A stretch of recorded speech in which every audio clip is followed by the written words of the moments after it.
नमस्कार सांग मैंने किचन क्वीन यूट्यूब चैनल को आपण मानक स्वागत।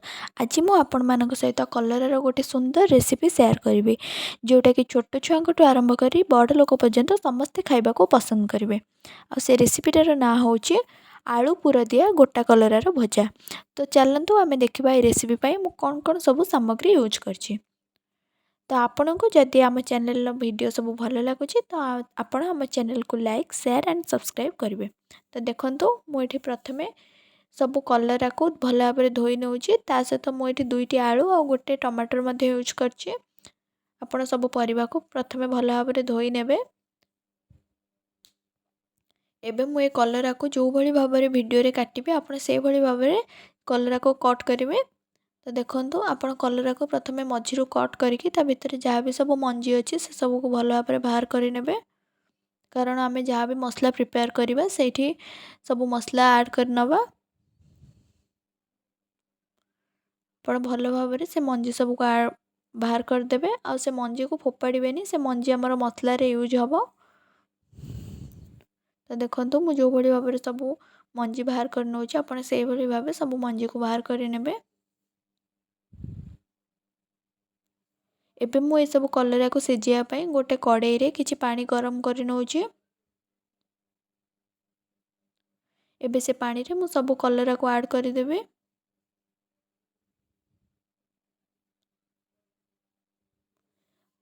एबे मु सेथिरे किछि स्वाद अनुसार लूण आउ हळदी ऐड करूछि।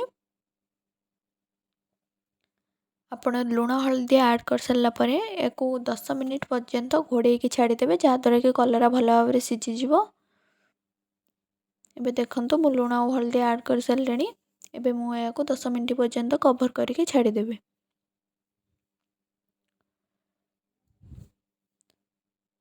एबे आमे मसलार प्रस्तुति करिबा। तो देखंतु मु एठी गोटे आलू को कोरी नेछि आ गोटे टमाटो को भल भाव काटी नेछि।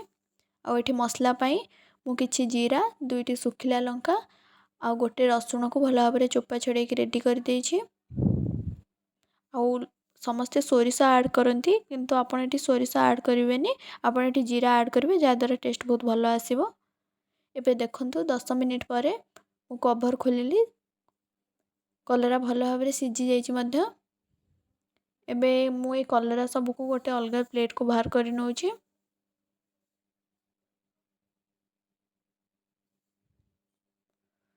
कलराटी भल भाव सिझी जाइछि। एबे चलंतु आमे मसला प्रिपेयर करबा। एबे मु कड़ाई गरम करी सेठी किछि तेल गरम कर नौछि। एबे तेल गरम होला परे आमे से तेल रे बाटी के रखिथिबा सब मसला को ऐड कर नबा।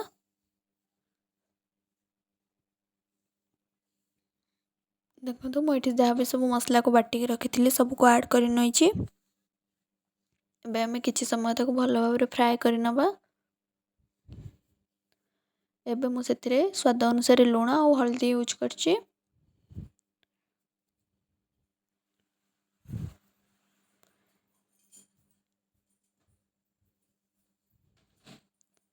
एबे आपण याको भल भाव थरे दुई थर गोलाई नेबे।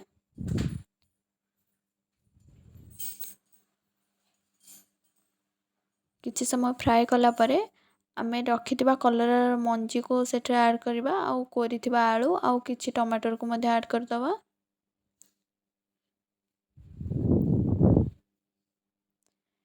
एबे से सब को भल भाव आपण मिक्स कर नेबे।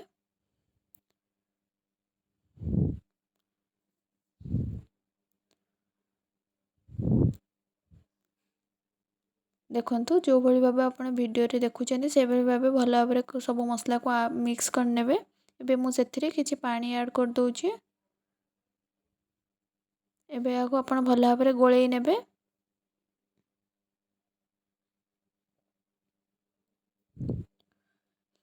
एबे याको आमे 5 मिनिट पर्यंत कवर करके छाड़ी दबा लो फ्लेम रे जहाँ द्वारा कि मसलाटी भल भाव रे हे जिवो।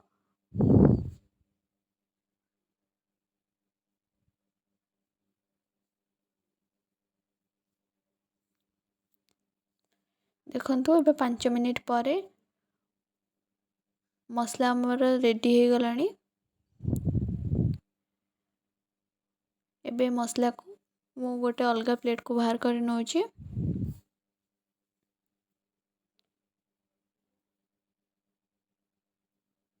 ए मसला को एबे आमे किछि समय पई ठंडा हवा पई छाड़ी दबा।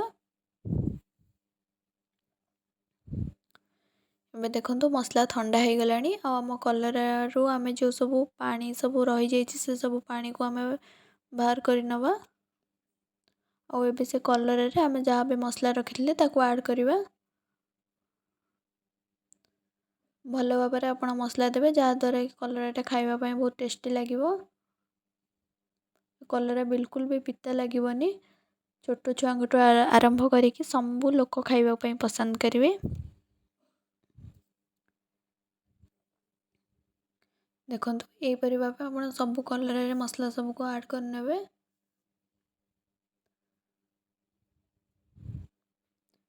एबे देखंतु मु सब कलर रे मसला सब पूरे देछि। एबे जहाँ बाकी तक मसला रहिला मु से सब मसला रे कलर सब को गोळेई नउछि। एबे मु कलराटे को फ्राए करिया पई तावा रे किछि तेल को गरम कर नउछि। और एबे तेल गरम होला परे मु मसला पुरे के रखिथिबा कलरा को से तेल रे ऐड कर दउछि।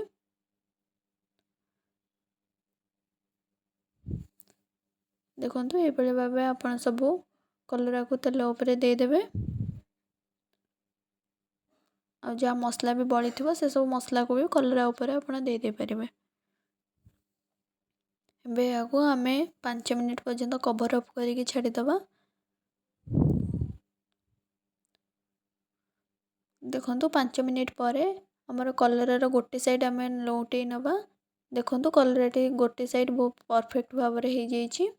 एबे आमे आरो पटटा को से बळे भाबे नौटे के किछि समय सिजिया पई छाड़ी दबा।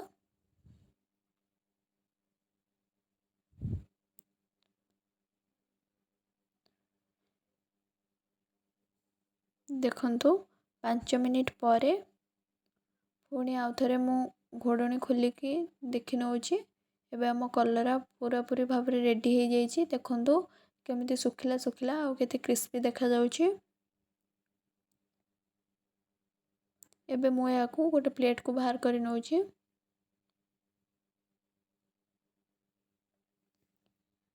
हम कलरा भजा एबे पूरा पूरी रेडी हे जाइछि।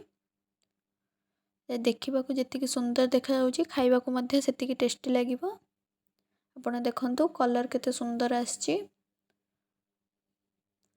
थरे ट्राए करके निश्चय जणांतु आउ कमेंट सेक्शन में जणेबे आपण मानको ए रेसिपीटी केमिति लागिला। तो आपण को जदि हम वीडियो भल लागिछि तो हम चैनल को लाइक शेयर और सब्सक्राइब करिवे।